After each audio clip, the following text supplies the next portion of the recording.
আইসা পড়ছিলাম, বাচ্চা পেটে নিয়ে আইসা পড়ছিলাম। তারপরে ও বলে যে আমি ওইখানে যাই না, দেখি স্টাম্প আনছে, মানে বুঝি নাই কে স্টাম্প। আমি তো পড়ালেখা জানি, পরে পড়ছি। ও বলে যে এটার মধ্যে সাইন করো।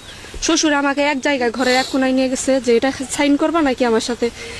অনেক বেদব, মানে শ্বশুর হিসেবে উনি কোনো ইয়ের মধ্যেই পড়েন, ওইগুলো বলার মতো কোনো কাহিনী না। সুপ্রিয় দর্শকবিন্দু, এই যে দেখেন বর্তমান সময়ে সোশ্যাল মিডিয়াতে এই ভিডিওটি ভাইরাল হয়ে গেছে। দর্শকবিন্দু, ভিডিওটি হচ্ছে পরকীয়ার কাছে যেন হালাল সম্পর্ক হারাম হয়ে যাচ্ছে। দর্শকবিন্দু, সম্পূর্ণ ভিডিওটি দেখেন তাহলে বুঝতে পারবেন। আর এমন নিত্য নতুন ভিডিও পেতে অবশ্যই আমার চ্যানেলটি সাবস্ক্রাইব করে রাখবেন। আইসা পড়ছিলাম, বাচ্চা পেটে নিয়ে আইসা পড়ছিলাম। তারপরে ও বলে যে আমি ওইখানে যাই না, দেখি স্টাম্প আনছে, মানে বুঝি নাই কে স্টাম্প। আমি তো পড়ালেখা জানি, পরে পড়ছি। ও বলে যে এটার মধ্যে সাইন করো। শ্বশুর আমাকে এক জায়গায় ঘরের এক কোনায় নিয়ে গেছে যে এটা সাইন করবা নাকি আমার সাথে। অনেক বেদব, মানে শ্বশুর হিসেবে উনি কোনো ইয়ের মধ্যেই পড়েন, ওইগুলো বলার মতো কোনো কাহিনী না। শ্বশুর হয়ে বলে যে তার সাথে অবৈধ সম্পর্ক করতে হবে, এক ইয়ের জন্য হয়তো ওইখানে স্টানের মধ্যে সাইন করতে হবে। তাহলে কি আমি ওই বাচ্চাটা নিয়ে ওই ধরনের শ্বশুরের সাথে কিভাবে যায় বলে। তার জন্য আমি নিজের ভাই নিজে কেউ কুরল মারে না, দেখে শুই না, পরে ওটা স্টানটা পইরা নিয়ে আমি ওইখানে সাইন দিয়ে আসছিলাম যে আমার কোনো ঝামেলা করার ইচ্ছা নাই। গে যদি স্টানে সাইন দিয়ে আমার যা হয় হবে, বাচ্চাটা তো আছে, অবশ্য কিছু করবে না। পরে স্টামটা ছিল, থাকার পরে 6 মাস কালে আইসা পড়ছি। ওদের বাড়িতে চলে গেছিলাম, ওই ছেলের সাথে, আকাশের সাথে চলে গেছিলাম। যাওয়ার পরে মানে কিছুদিন ভালো ছিল, তারপরে 1.5 বছর এই বাড়ি থেকে যাওয়ার পরে কোনো দিন 1.5 বছর ওই বাড়িতে ছিলাম।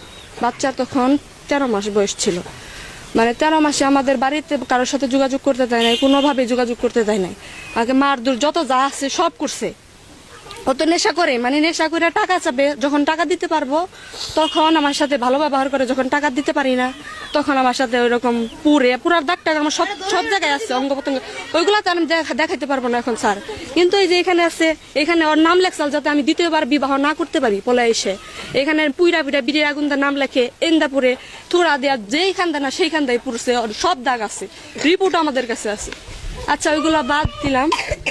কিন্তু তারপরে এবার যখন হয়েছে 1.5 বছর পরে আমি বাবার মারে বলছি, ও তো অত্যাচার সহ্য না করতে পারায় আমি বলছি যে আব্বা আমাকে এরকম ওইরকম করে পুড়ে আবারও সেরকম করতেছে, তখন তোমরা ছাড়া তো আমার কেউ নাই, আমি তোমাদের বাদ দিয়ে এসে পড়ছিলাম স্টাম্পের মতো সাইন দিয়ে। তারপরও বাবা মার মানে বাবা গেছিল, ওই এলাকার মেম্বার নিয়ে গেছিল, তারপরে ওই মানে বড় বড় লোক নিয়ে গেছিল, কিন্তু গেট টেট খুলে নেয়, ওরাই ঝামেলা করছে। পরে ওরা চলে আসছে পড়ছিল। পরের দিনের বেলা গেছিল, সব লোকজন নিয়ে আমাকে নিয়ে আসছিল ওই বাড়ি থেকে, এক কাপড়ে নিয়ে আসছিল। ওই বাচ্চাটার কি 13 মাস ছিল বয়স। তখন আমি এ বাড়িতে আসার 7 দিন পরে ওই ডিপোজ দিয়ে দেয় আমাকে আকাশ। ডিপোজ দেওয়ার পরে হ্যাঁ 7 দিন পরে ওই বাড়ি থেকে আসার পর হ্যাঁ পাইছি। পরে পাওয়ার পরে বাচ্চাটা নিয়ে আমি কি করবো, আমি যেরকম সেরকমই ছিলাম। পরে কিছুদিন পর ও আবার মানে 100 ধারা মামলা করছে বাচ্চাটা নেওয়ার জন্য। পরে ওটা কুড়ে গেছিল, কুড়ে যাওয়ার পরে ওটার কোনো কিছু হয় নাই, বাচ্চাটা মায়ের কাছে থাকবে, এটার রায় আমাদের দিচ্ছে। এখন মানে কিছু মাস পরে ও আবার 8-9 মাস পরে ও ময়থা বিয়ে করছিল একটা মেয়ে। বিয়ে করার পরে হ্যাঁ বিয়ে করছে, হ্যাঁ হ্যাঁ হ্যাঁ। পরে বাচ্চাটা নিতে পারে নাই, তারপরে ও বিয়ে করছিল ডিভোর্স দেওয়ার পরে। বিয়ে করার ভিডিওটি তো দেখলেন, শুনলেন। আর ভিডিওটি ভালো লাগলে শেয়ার করে অন্যদেরকে দেখার সুযোগ করে দেবেন। আর ভিডিওতে লাইক, কমেন্ট, শেয়ার এবং ফলো দিয়ে সাথে থাকবেন। নিয়ে আসবো এরকম নিত্য নতুন ভিডিও। ধন্যবাদ, সবাই ভালো থাকবেন, সুস্থ থাকবেন।